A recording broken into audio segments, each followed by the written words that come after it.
Assalamualaikum warahmatullahi wabarakatuh. Bersyukur kita kepada Allah dengan mengucapkan alhamdulillahirabbil alamin atas segala limpahan nikmat, karunia dan hidayahnya. Bersalawat kita juga kepada Rasulullah sallallahu alaihi wasallam sebagai imaminullah, Ruhul Azam, Mufsidil Islam.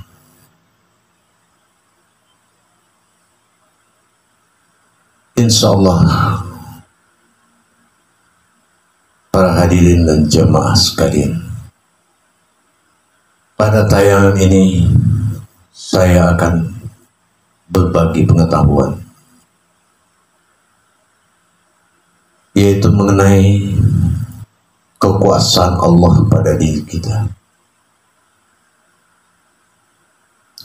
Allahumma kisultanil azim wa zilmanil karim.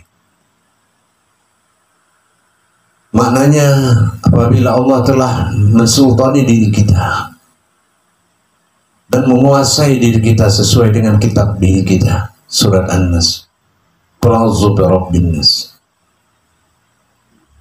Kalau memang Allah sudah Rabbinya diri kita, menguasai diri kita, maka Allah akan membimbing dan menuntun kita. Allah akan melindungi dengan sifat imanullah. Allah akan melindungi dengan sifat hizbullahnya. Apabila kita sudah bisa mendirikan keakuan Allah pada diri dan sudah bisa melenyapkan keakuan diri kita pada kehadiran Allah, disinilah saatnya kita merasakan bagaimana seseorang umat itu merasakan kehadiran Allah pada dirinya dengan zikir yang akan saya tuntun. Saya ijazahkan bagi siapa para pemirsa hadirin yang ingin mengamalkan ikhlas dunia akhirat untuk menjadikan kekuasaan Allah atau iradatullah pada diri kita, maka seseorang harus berserah diri dengan zikir nafasnya. Dengan kekuatan zikir batin, zikir nafas ini, maka kita telah mengikhlaskan jiwa dan raga kita menjadi kekuasaan Allah yang akan selalu menemani kita dimanapun kita berada, dan akan menyelamatkan kita dari segala malapetaka dan bahaya, yang akan menyelamatkan kita dari kemiskinan, penderitaan dan kesengsaraan. Hayatullah, hidup kita sudah menjadi kehidupan Allah. Kita bisa merasakan kehadiran Allah dengan melakukan zikir keakuan Allah. Perhatikan cara melaksanakan zikir. Setelah kita melaksanakan sholat hajat 2 rakaat, maka kita melakukan zikir ini perantara napas kita. Apabila napas kita ditarik turun,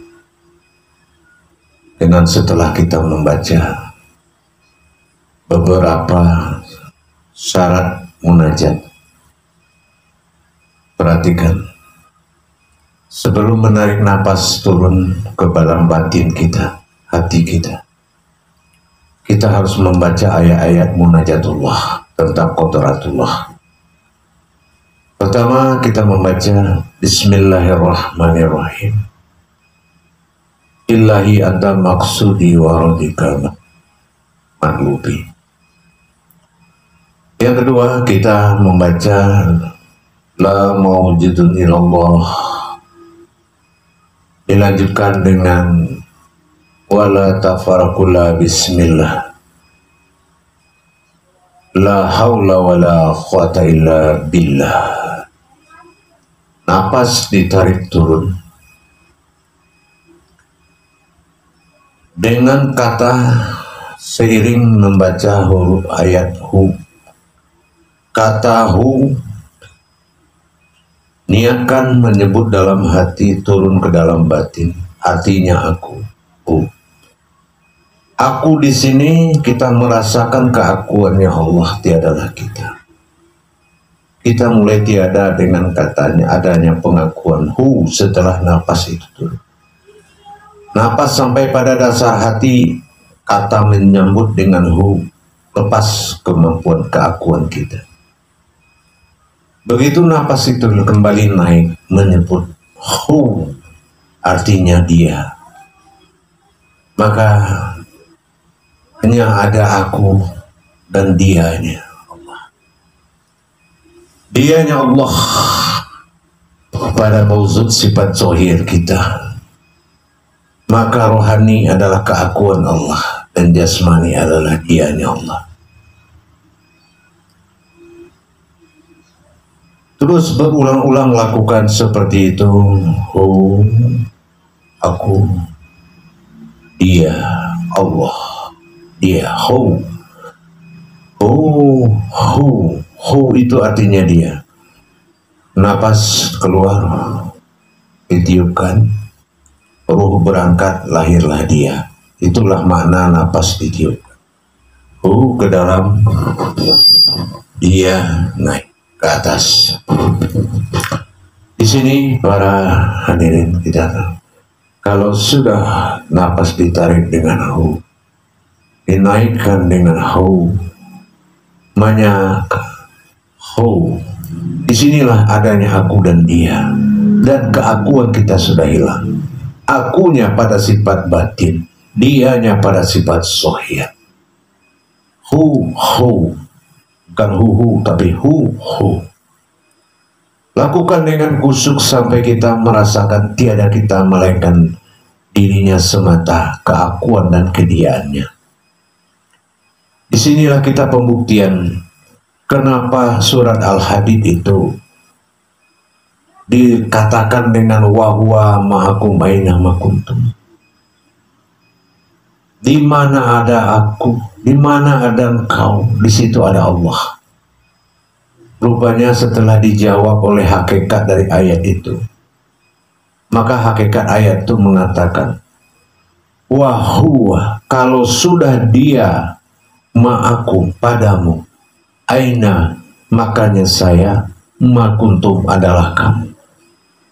Disinilah keakuan dan kekuasaan Allah pada diri kita yang melahirkan arti surah dimanapun berada, di situ ada Allah. Maka ternyata kodratnya telah menguasai kita. Selalu kita dalam perasaan dan hidayah napas, aku dan dia. Aku pada batin, dia pada zahir. Kenapa? Di sini kita akan mempercontohkan dalam satu kalimat antara kata Allah dengan Tuhan atau Allah dengan ilah. La ilah. Ilah itu adalah sifat ba'dal bagi Allah, sifat tunggal diri yang tidak mengaku Tuhan, tapi wujud ada dengan dirinya sendiri. Itu ilah. Dan tidak boleh ilah itu disebut Tuhan. Karena ilah ini adalah tidak boleh disebut Allah, karena ilah ini ketunggalan, ba'dal. Begitu dia sudah mewujud kepada sifat jasad, bersifat Allah pada sifat ba'dalnya, itu dinamakan aftar. Jadi aftar ini ahadnya tapi tiga, tapi kalau badalnya adalah wahid tapi satu, tidak tunggal, antara wahid dengan ahad. Jadi kalau hu Allah, kul hu Allah, kul hu Allah, kalau katakanlah aku Allah, nah disinilah kita memanggil namanya Allah. Tapi aku dalam penyampaian perintah dari badal supaya kita menyebut aftar atas nama banyak. Apa banyaknya? Allah itu alif lam lam ha, terbuat dari 4 kodrat, 3 kodrat.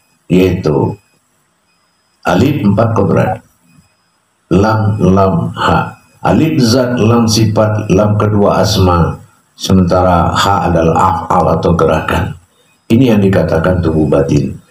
Jadi kalau ini dinamakan aftar atau dipanggil dengan nama Allah, maka dikatakan aku ingin dipanggil dengan nama Allah. Jadi disinilah hu adanya aku dan dia. Kusuk kita berzikir selalu sampai kita menghilangkan fana'ul akbar, sampai kita merasakan lenyap di dalam kebesarannya. Nah disinilah insya Allah maka Allah Kisultanil Azim akan menguasai diri kita, lahir dan batin, dimanapun kita berada. Selalu napas mengatakan hu. Kalau kita menghadapi sesuatu, menghindar dari malapetaka dan bahaya, serahkanlah dirimu kepada Allah. Batin mengatakan aku, rohani mengatakan aku, sementara jasmani mengatakan dia. Nah disinilah la ilaha illallah. Makanya dalam surat An-Nas disitu disebut dengan ilahinas. Jadi yang Tuhan manusia adalah wujud daripada batinnya sendiri.